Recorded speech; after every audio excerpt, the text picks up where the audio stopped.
perkenalan terlebih dahulu. Nama Ibu Nita Juniati ya, udah sering bertemu ya.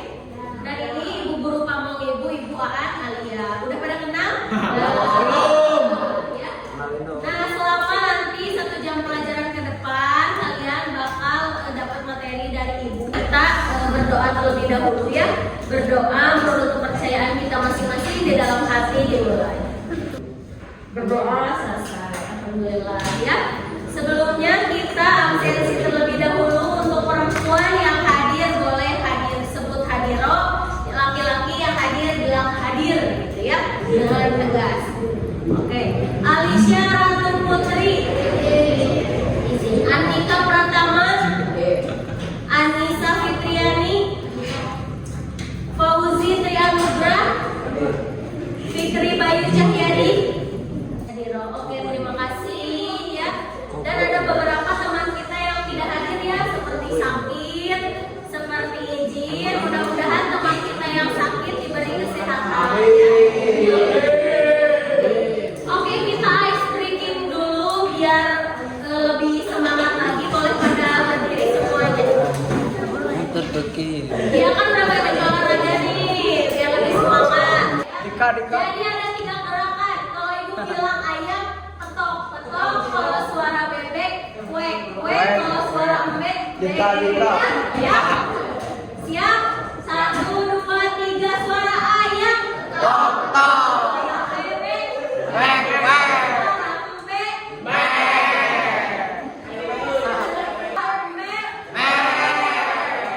ayam. Suara embek. Suara bebek.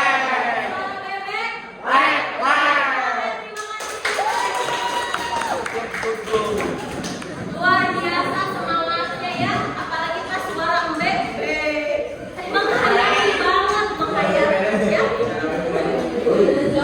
Yang di sini semangat, yang di sana semangat ya. Tepuk tangan dulu biar semangat.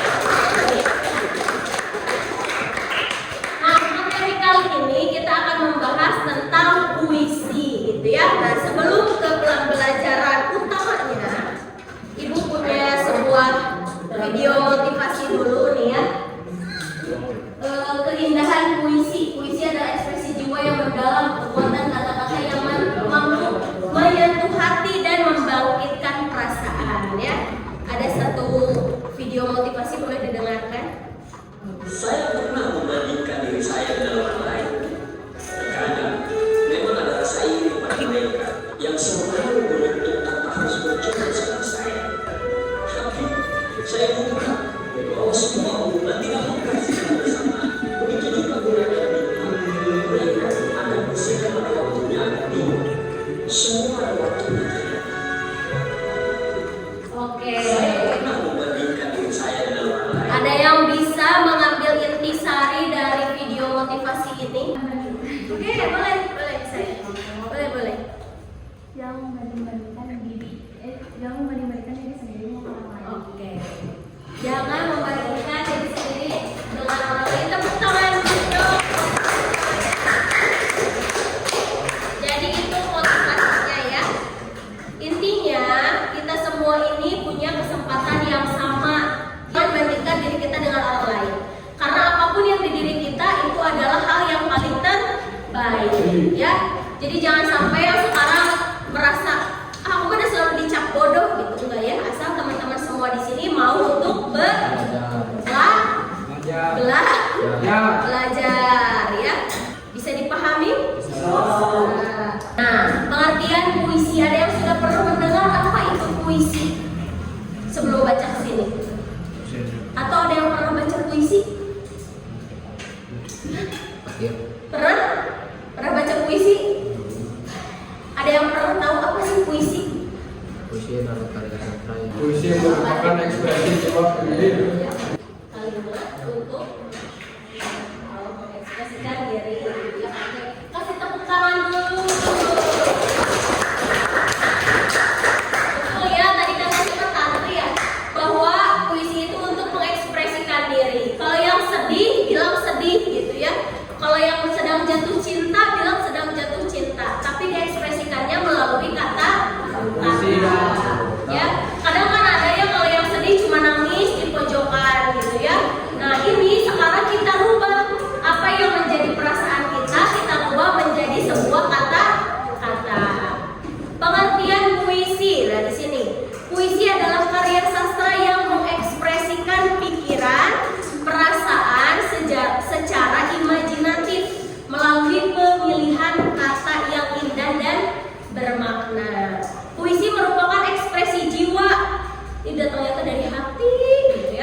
Penyair yang dituangkan dalam bentuk bahasa yang padat dan penuh dengan makna. Biasanya puisi kan gak panjang-panjang ya, pendek-pendek, tapi membuat penonton gitu ya, atau kita sebagai pembacanya teh oh ngerti itu maksudnya ini gitu ya, bermakna.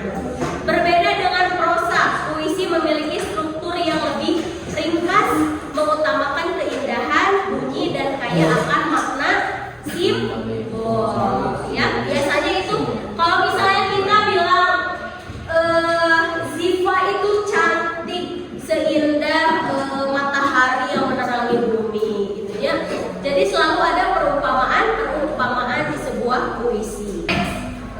Nah, unsur-unsur pembangun puisi yaitu ada unsur fisik. Unsur fisik adalah elemen yang dapat diamati secara langsung dalam puisi, membentuk keindahan, struktur luar karya sastra. Di sini tuh ada diksi, ada yang pernah dengar diksi? Diksi itu adalah pilihan kata yang tepat dan bermakna. Jadi kalau misalnya kita mau buat puisi, pasti kan milih-milih dulu kata nih. Kira-kira mau menggambarkan sebuah pintu itu gimana? Pasti pilih kata dulu kan? Pintu itu putih, bagaikan kain kafan gitu ya, misalnya. Atau pintu itu putih, bagaikan hati husni. Itu ada pengimajian, menciptakan gambaran indrawi. Ya biasa kalau kita ngomongin pintu itu kan kebayangnya kotak aja gitu ya, pintu itu kotak. Tapi di situ kita harus memikirkan bahwa gimana menggambarkan pintu itu biar orang teh terbayang. Misalnya pintunya teh suaranya berderik gitu ya.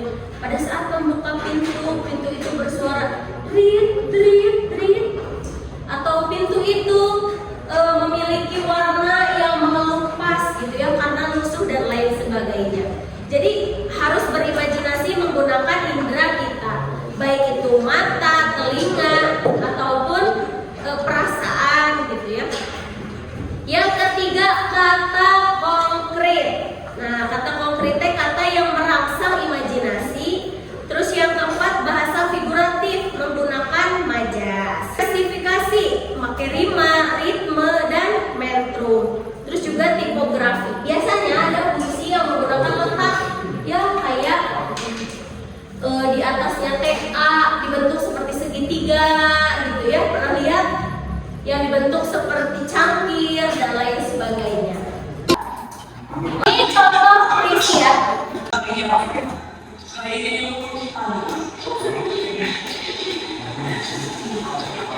Kalau sampai waktuku yang tak seorang dan merayu.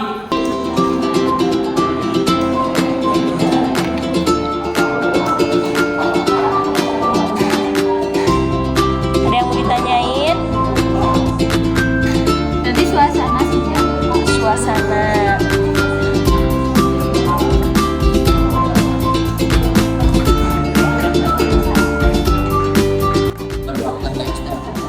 Bermakna kiasnya yang bukan ke makna sebenarnya.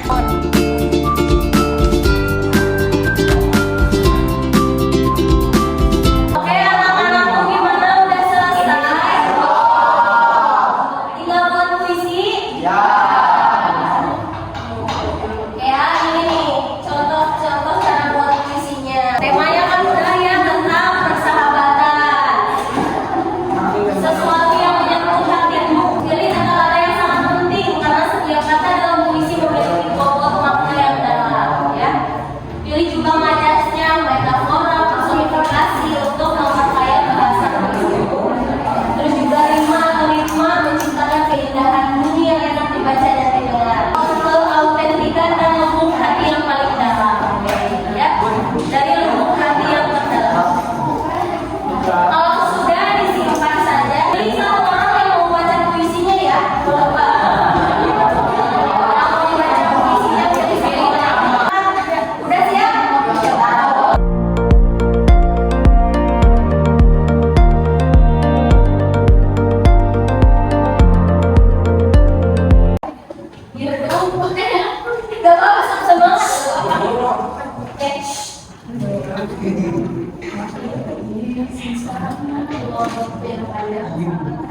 Saudara ini langit tanpa tepi, kadang mendung, kadang biru. Atau hanya tanpa banyak kata, menjadi aman. Ada banyak tanya. Kalau bisa, dia ada banyak.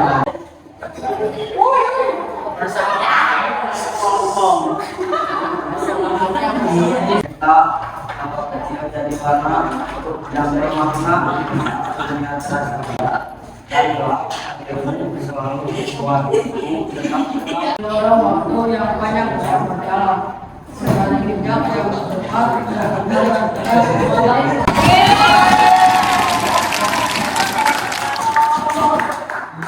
Oke, terima kasih ya semuanya luar biasa. Tadi udah pada berani ke depan ya, ada beberapa yang menggunakan gerakan tangan gitu ya. Ada juga beberapa yang gerakan tertawa gitu ya. Oke? Semuanya sudah bagus, sudah berani mengekspresikan jiwanya. Kesimpulannya ada yang mau bacain? Ada yang mau bacain? Puisi adalah media ekspresi dan refleksi diri yang mendalam, memungkinkan kita mengungkapkan perasaan yang sulit disampaikan dengan kata-kata biasa. Ya, puisi memperkaya bahasa dan budaya, menjadi warisan sastra yang tak ternilai harganya. Mari mencintai dan aktif menulis puisi sebagai bentuk apresiasi terhadap keindahan bahasa. Jadi bikin puisi itu kan sebenarnya nggak sulit-sulit amat, nggak mudah-mudah amat ya. Yang penting itu menggunakan perasaan, hati dan jiwa. Panjang persahabatan bagai kelompok. Persahabatan ini langit, sahabat itu di setiap langkah dibangun. Oh, udah. Ya, tadi kalau misalnya teman-teman semua, anak-anakku di sini baca puisinya pasti dengan perasaan, hati, penghayatan, gitu ya, ekspresi, pasti akan lebih terasa lagi. Ini kata-katanya menjadi lebih jelek gitu ya di hati. Bahkan mungkin tadi ada yang mau berurai air mata ya, seperti siapa? Sampai ingin menangis, gitu ya, sudah ingin menangis karena begitu eratnya persahabatan, gitu ya. Nah, nikmati keindahan puisi ya, yang menginspirasi. Jadi kalau misalnya kalian mau ada lomba-lomba baca puisi, coba sering-sering tonton video-video ya buat jadi inspirasi. Oke, sekian untuk penjelasannya. Sebelum ke akhir, Ibu mau minta satu orang saja menjelaskan gimana pembelajaran kita hari ini. Ada yang mau bersukarela?